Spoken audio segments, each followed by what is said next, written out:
So, I mean, but you're the only living representative besides Andy of, Uh, as I listened to the video,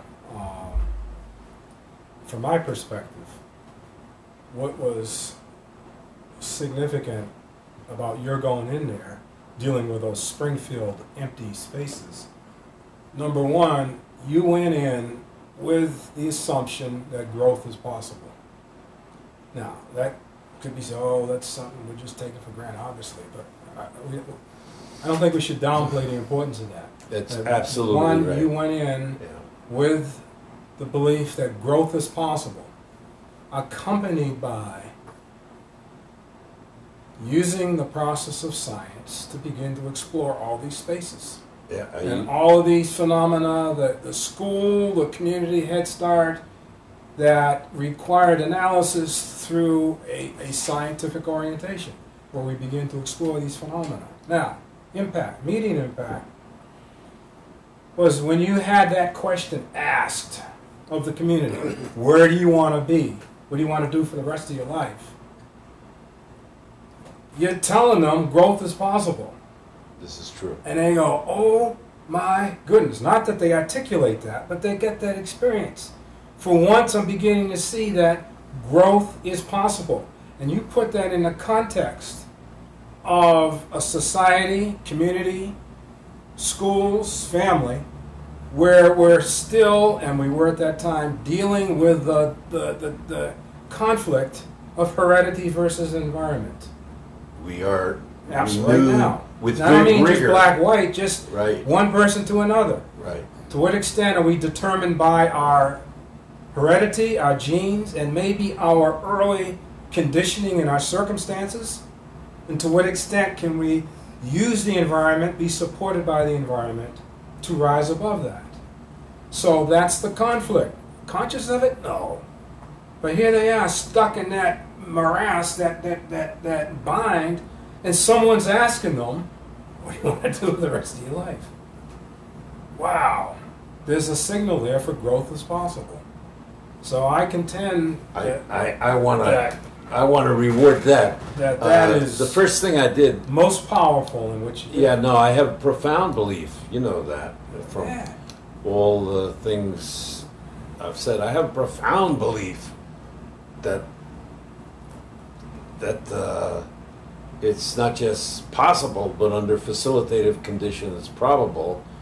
And the first thing I did with the kids, remember, we got the kids that were falling out of junior high school, and I said, "Gee, I don't know. We don't have a teacher, an exemplary teacher, but Dave Berenson knows content, and Andy is a motivator. I'm gonna put the two of them together, and we got 2.5 years growth in 6 months in English and in math.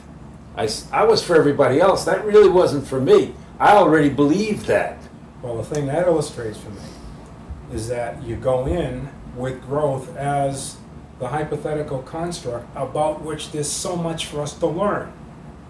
We don't know what growth really involves, what the possibilities are, the boundaries. So you find yourself free to create these deliveries, these experiences for people. We don't know what growth is.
Yeah, actually, George, you remember that Sprint Hall characterized this as a win-win-win situation. Yeah, that was not He's okay. Go ahead. No. You can make it. No. Just confirming. He what you're saying. characterized it as a win-win-win situation, which you know is agreeable for most of us. He's saying, "Hey, the corporations win, the community wins, and naturally I win." That's Dick's vision of the universe. AIC, the college won. So he's saying it's an ideal situation, a win-win-win.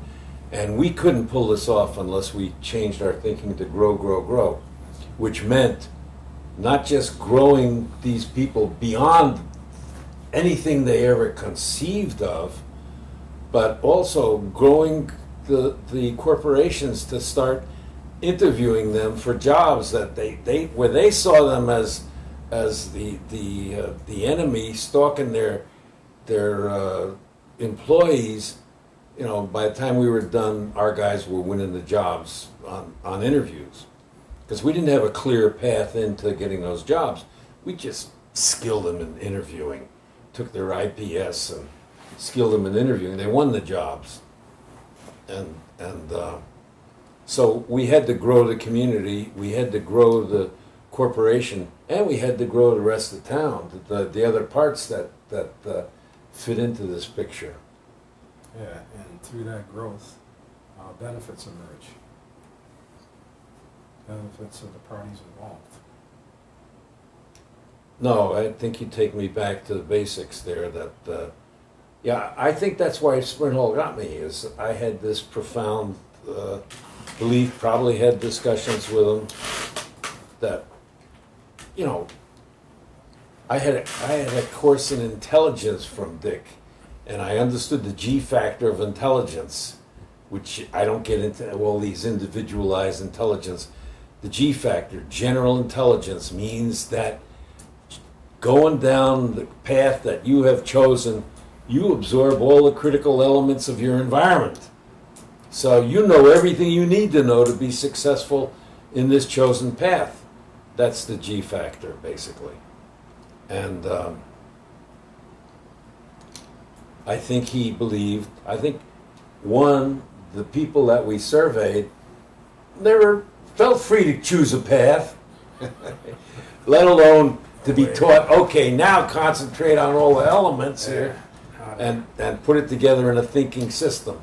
We did teach them thinking skills, but not as systematically as we do now.